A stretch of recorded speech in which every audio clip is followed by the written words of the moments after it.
Hi అండి. అందరికీ నమస్కారం. Welcome to my channel. ఈ వీడియోలో ఏపీ ప్రభుత్వ ఉద్యోగులకు 2018 డీఏ బకాయిల గురించి తాజా సమాచారం అందింది.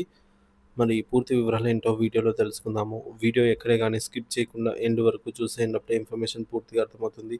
అలాగే వీడియో చూస్తున్న ప్రతి ఒక్కరు వీడియోకైతే లైక్ చేయండి ఫ్రెండ్స్. ఈ వీడియోని తోటి ఉద్యోగ పెన్షన్ మిత్రులతో అయితే షేర్ చేయండి. కొత్తగా మన ఛానల్‌ని చూస్తున్నవారు ఇంకా ఎవరైనా సబ్స్క్రైబ్ చేసుకోకుంటే వెంటనే మన ఛానల్‌ని సబ్స్క్రైబ్ చేసుకోండి. దీని ద్వారా నేను చేసే లేటెస్ట్ వీడియోస్ అన్నీ మీ వరకు రీచ్ అవుతాయి. ఇక ఆలస్యం చేయకుండా వివరాల్లోకైతే వెళ్ళిపోదాము. ఫ్రెండ్స్ ఇక విషయానికొచ్చినట్లయితే గత కొన్ని రోజులుగా ఆంధ్రప్రదేశ్‌లో ఉద్యోగులు, పెన్షనర్ల మధ్య ఒక వార్త తీవ్ర చర్చనీయాంశంగా మారింది.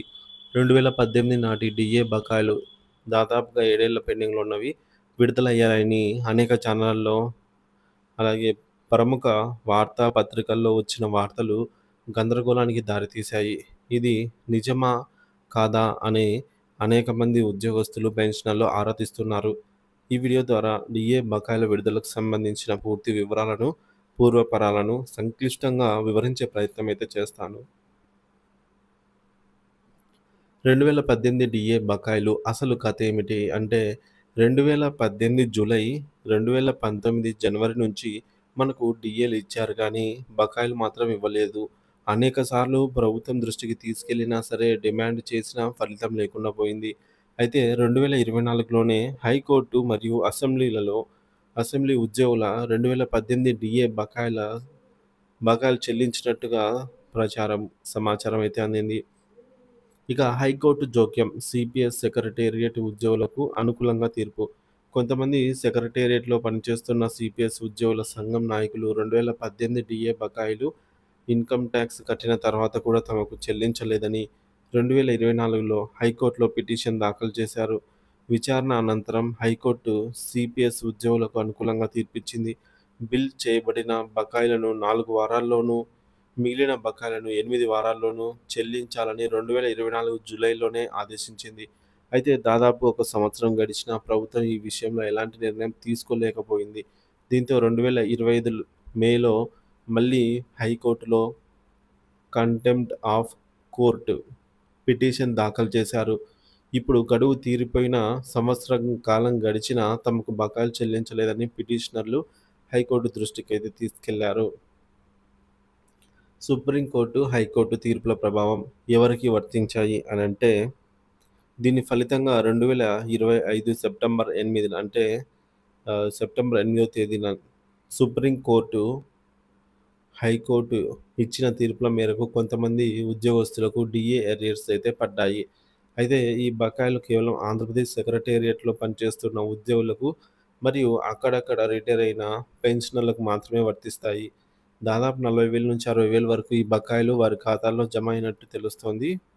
రాష్ట్రంలోని హెచ్ఓడి ఉద్యోగులకు కానీ, జిల్లాలో పనిచేసిన ఉద్యోగులకు కానీ ప్రస్తుతం ఎటువంటి బకాయిలు అయితే పడలేదు. ఈ వార్తలో 2 ప్రధాన ప్రశ్నలైతే తలెత్తుతున్నాయి. ఈ పరిణామం ఉద్యోగులు, పెన్షనర్ల మధ్య 2 ప్రధాన ప్రశ్నలను లేవనెత్తుతోంది. మొదటిది, వారికి వచ్చినప్పుడు మాకు కూడా వస్తాయా?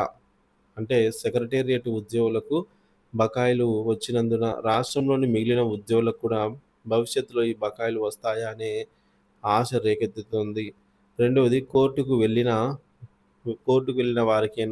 వారికి మాత్రమేనా వస్తాయంటే, కోర్టుకు వెళ్ళిన వారికి మాత్రమే బకాయిలు ఇస్తారా? కోర్టుకు వెళ్ళని వారికి ప్రభుత్వం విడుదల చేయదా? అనే అనుమానం కూడా కలుగుతోంది. ప్రభుత్వానికి విజ్ఞప్తి. ఈ విషయంలో ప్రభుత్వం వెంటనే స్పందించి ఒక అడుగు ముందుకు వేయాలని ఉద్యోగ సంఘాలు కోరుతున్నాయి. ఒక్కొక్క డీఏ బకాయిని ఎప్పుడు ఇవ్వగలుగుతారో స్పష్టమైన సమాచారాన్ని ఉద్యోగులకు అందిస్తే వారు కొంత మేరకు సంతృప్తి చెందుతారు.